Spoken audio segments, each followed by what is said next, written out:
I joined the United States Air Force on the 10th of June 1982, 10 days after I graduated. Looking back, I don't regret anything. I thought it was a great time in my life. I served for 10 years.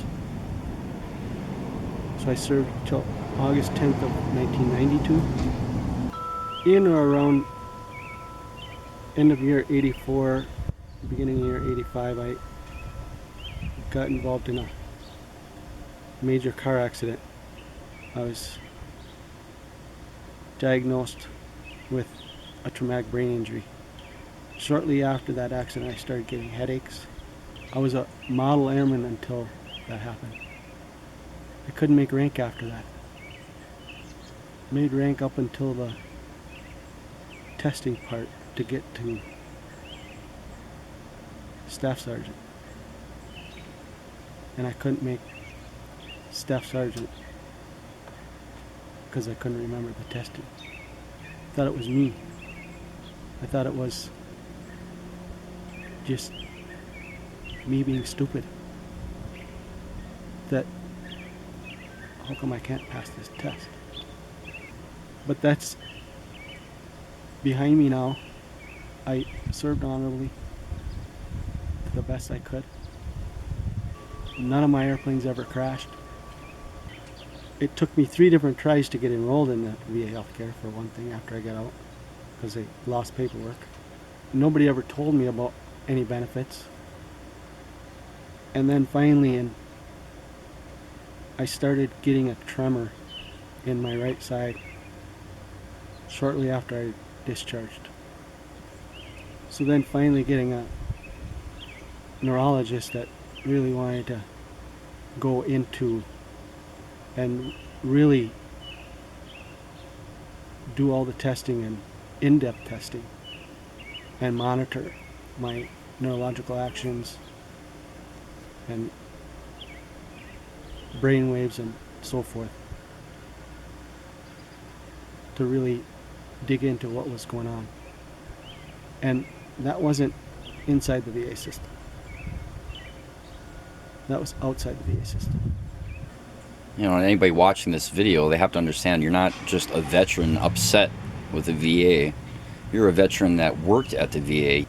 Finally got hired in 2009, July 2009, working as a county service officer. You know, it gave me some sort of accomplishment, some sort of sense of accomplishment, that I was actually getting and able to make contact with whoever I needed to make contact with. I wasn't afraid to go up the flagpole and talk to the top guy on the top of the flagpole. It was about the veteran. And that's what it should be about. It should be about the veteran. Not bureaucratic red tape. Not politics. Let's not sit and have hearing after hearing after hearing and still can't decide what the right thing is to straighten this out for the veteran. If there is a burden, the burden should never be weighed on the veteran. The burden should be weighed on the VA.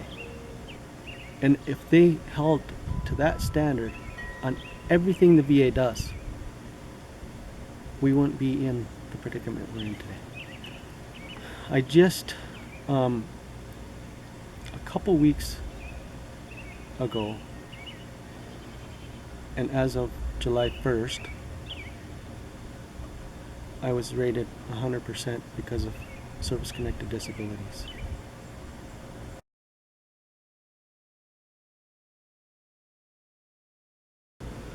This was a local decision by the leadership of the Iron Mountain VA Medical Center. This didn't come out of sequestration. This didn't come out of budget cuts. They're going to close down emergency room services and take away our ICU beds. Which actually, as of right now, it's gone. Right now it's gone. not there. It's gone. Whether they're open 24 hours a day or not, they won't accept an ambulance. So I go to Dickinson County Hospital. And I don't want to say that Dickinson County Hospital care wouldn't be the same or the same quality or have the same quality people. But there's going to be lots of obstacles and burdens for the veteran and the veteran's family. Number one, I say, is the veteran's electronic medical record. Because upon arrival at DCH, it's word of mouth from me or my family of what I am experiencing, what medication I'm on, what I'm being treated for at the VA Medical Center, and who's treating me. Because the VA medical record and the Dickinson County electronic medical record don't play well with each other's, and it could be days. And it possibly could need a privacy release signed off by me for them to be able to look at my record. So I could be at the county hospital for days before they even know what I had been treated for and what medication they've tried and what doesn't work and what does work. So, for instance, a veteran passes out on the beach. He's all alone. There is no family around him. He has a bracelet or something that says he's from the VA, but because he's in an ambulance, they take him to a county hospital, and now they really don't know nothing. They don't know what diseases he might have, what ailments he has. They don't know anything. Until they access that electronic medical record, they don't have anything on his medical history because it's not compatible. The two systems are not compatible. And at 22 veterans committing suicide a day, we want to take the chance of another veteran dying because they don't know what's wrong with him. And they can't treat him correctly because they can't enter his medical record. Let's take the bills. The VA has said publicly that the VA is going to take care of all the bills. Well, to this day, I still have a bill at Dickinson County Hospital. The VA is yet to pay. And the bills on an emergency call are going to get paid at VA rate. If and when they get paid, the non-VA care office is going to have people that work in that office that's going to say and look at the medical records and look at the bills and the codes for treatment, and they're going to say which ones they will pay and which ones they won't pay. And the bills that they don't pay, who's going to get those bills? We are, the veteran, because the VA won't pay them. We should be able to get this done locally. We should be able to get our leadership at the Iron Mountain VA Medical Center to really take a second look. Listen to their treating officials. Listen to their MDs, their nurse practitioners. They don't agree with this leadership's decision to close the ICU beds, nor do they agree with changing the ER to an urgent care. Okay, so if they're only changing the name, Jason, why is it that they no longer accept an ambulance? I'm not exactly sure of the actual number, but they put millions of dollars updating to have a state-of-the-art emergency room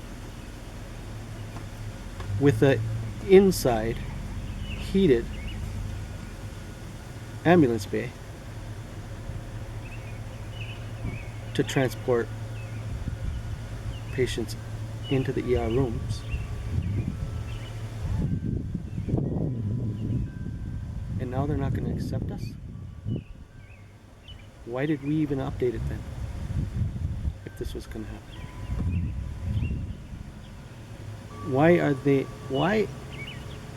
Why is the VA doing all kinds of this construction all over the nation? But yet our veteran services are declining. I'm not afraid to meet with them. I'm open to meet with them. Told them so. I met with their public affairs official on Wednesday before I started organizing the protest. It was cordial. It was respectful. It was honorable. I explained the concerns I have for us veterans. The last thing I asked for, if nothing else, can you just take another look?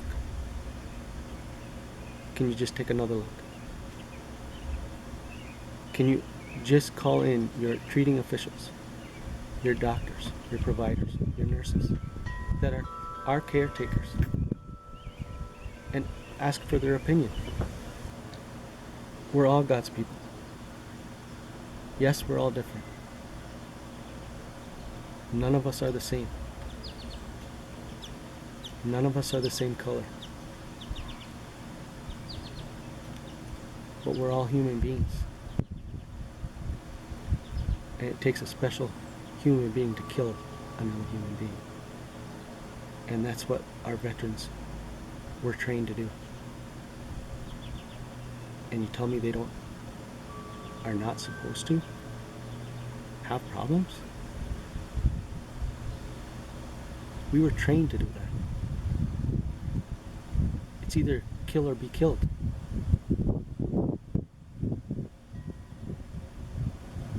And now we're fighting for our benefits as well. It's wrong in the way I see it. It's wrong what's going on in America with our veterans. And that's just one problem in America. Let's not just talk about it. Let's fix it. Recently in the news, Congressman Benishek of this area, and like we said, he used to oversee this hospital. And he says that if any veterans have any concerns to call him. What do you say about that?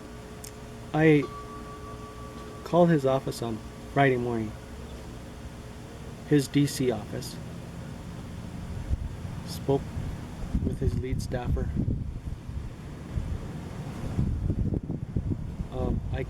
I gave him all the edited numbers, or unedited numbers I should say, of patient traffic in our ER since January of 2015. I gave Banishek those unedited numbers. It's right off of the VA's report that they use. It's called an EDIS report. Those numbers don't match that 98% of our veterans going through our ER department, like leadership is saying, are urgent care patients.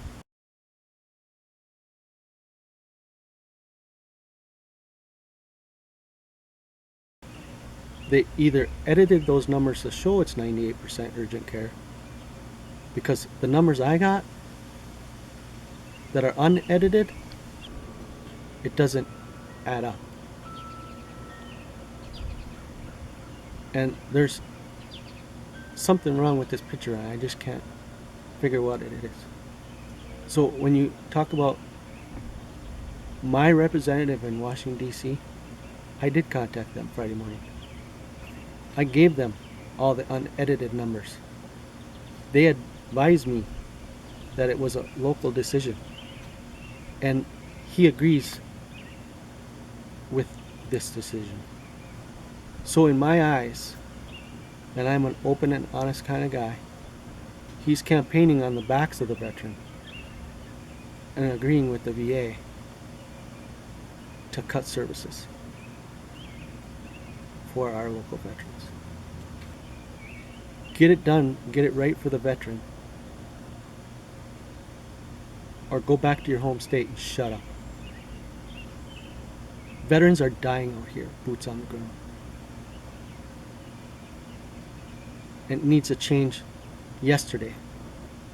Donald Trump is out there listening. Be willing to speak to him as well. He's telling it like it is as far as I'm concerned. Not saying he's gonna be the guy to be our leadership. At least he's talking from his heart. And no matter whose toes he's stepping on, he's telling it the way he sees it and the way he thinks he can change it, and doesn't care who he's offending, because it's the right thing to do. I respect that. And that's the way I always operated my veterans office. My veteran was always right. If he felt he had a claim, I filed that claim for him. It wasn't my decision to say, I don't know if we have enough evidence. I filed the claim. And we gathered the evidence to fight the fight. And that's what I'm going to continue to do. So here I am, not being able to work. And yes, I am rated 100%. I'm not bragging. I wish I wasn't. But I am. But yet still fighting for Social Security. Everything is a struggle out here for us veterans. Everything. And it needs a change yesterday. Not next year. Jason, thank you for letting me speak. And all I can say is to the veterans is, I may be sick, I'm not dead, and I got a big mouth. And I am determined to fight for the veteran and sacrifice. I'm one of thousands just in Michigan. I'm going to do what I can. And I will sacrifice. And my family does sacrifice for what I believe in. But I think it's the right thing to do. Thank you. And God bless. And God bless America.